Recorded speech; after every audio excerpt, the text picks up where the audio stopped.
কবর বলতে বোঝায় মানুষ আমরা মনে করি আশেপাশে বাড়ির আশেপাশে 3.5 হাত গর্ত করে যেখানে লাশ রাখা হয় সেখানে মনে করি কবর, নারে বাজান না। কবর বলতে বোঝায় মানুষের মৃত্যুর পর থেকে শুরু করে কিয়ামত পর্যন্ত জগৎটাকে বলা হয় কবরের জগৎ। সুতরাং বাবারা আমার, আমরা যারা আগুনে পুড়ে মারা যায়, যারা পানিতে ডুবে মারা যায়, যারা হাঙ্গর কুমিরে খেয়ে ফেলে, তাদের কবর কোথায়? ইয়া দ্বারা মুসলমান শুনে নেন, আমার আল্লাহ তোমাকে বানাইতে সময় লাগবে না, হুকুম দিলে হয়ে যাবা। সুতরাং মৃত্যুর পর থেকে শুরু করে কিয়ামত পর্যন্ত জগৎটাকে বলা হয় কবর। এই কবরে যেদিন শোয়া দিবে, 1 নম্বরে আসবে একজন ফেরেশতা, তার নাম হলো নোমান ফেরেশতা। মুসলমান শুনে নেন, আমরা জানি কবরে শোয়ানো পর মুনকার নেকির আসবে।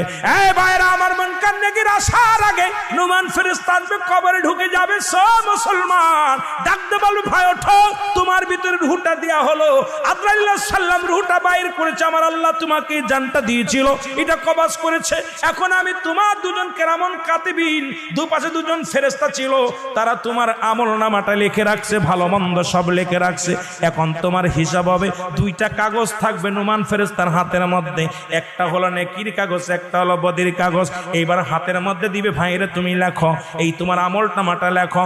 বলবে আমি লিখবো কেমনে, আমার কাছে তো কোনো কলম নাই। ডাকতে বলে, বান্দারে তোমার কলম হলো ডান হাতের শাহাদত আঙ্গুল মোবারক। এই মুসলমান এই আঙ্গুলটার বড় দাম। এরে আমরা হলে সুন্নাতুল জামাতের যারা মুসলমান আশিকেরা, শোনো, এই আঙ্গুলের মাথায় চুন জড়ায়ও না। এই আঙ্গুল দিয়ে আমার নবী চন্দ্রকে দিয়ে খণ্ডিত করেছে। এই আঙ্গুলের বড় দাম। এই কবরের ভিতরে তোমার আমলনামাটা তোমার এই আঙ্গুল দিয়া লেখা লাগবে। বাবার এই আঙ্গুলটার মর্যাদা তোমরা রক্ষা করবা। জোরে জোরে চিল্লায় বলো ঠিক কিনা।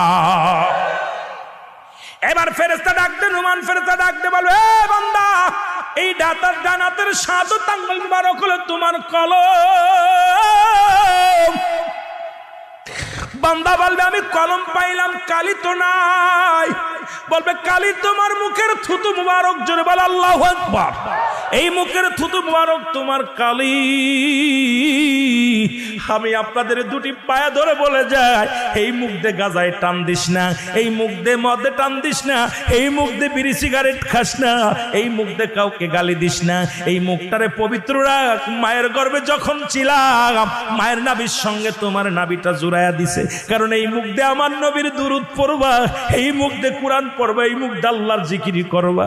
এই মুখটা দিয়া কেমনে তুমি গাজার মধ্যে টান দাও, এই মুখটা দিয়ে কেমনে বিড়ির মধ্যে টান দাও, এই মুখটা দিয়া কেমনে তুমি হারাম খাও, এই মুখটা দিয়া কেমনে তুমি হারাম জিনিস ভক্ষণ করো।